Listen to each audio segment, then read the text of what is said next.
Ciao, mi chiamo Ilaria Caliri e sono una crochet designer. Ho studiato architettura, ma ormai da anni mi dedico a tempo pieno all'uncinetto. Ho un blog dove mostro i miei lavori e i modelli per ricrearli. Collaboro con riviste del settore e ho pubblicato libri con importanti editori come Amigurumi Winter Wonderland e Amigurumi Globetrotters con Meteor Books.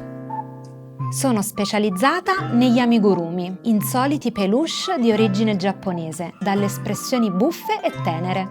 Occhi, musino, corpo sono creati per trasmettere dolcezza e simpatia. Nel mio processo creativo parto sempre da un disegno e dopo aver definito il modello passo all'azione, con filati e imbottitura. La mia esperienza si basa sulla pratica e su tante ore passate ad intrecciare fili e colori. Solo sperimentando si può dare vita a qualcosa di veramente personale ed espressivo. In questo corso domestica ti insegnerò a creare un amigurumi con l'uncinetto. Ti mostrerò non solo le tecniche base, ma anche alcuni trucchetti per rendere il lavoro più semplice e preciso.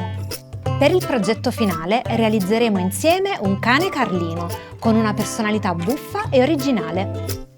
Inizieremo ad esercitarci con i punti base, innanzitutto la catenella. Ti insegnerò a lavorare in tondo e ad adottare alcuni accorgimenti per rendere più facile il procedimento.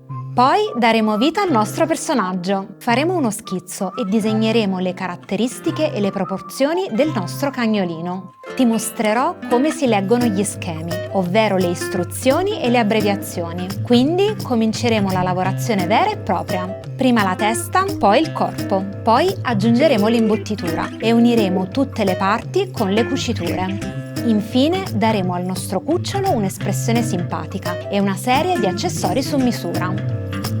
Alla fine del corso saprai lavorare a uncinetto per realizzare amigurumi e leggere gli schemi per creare tanti altri animaletti.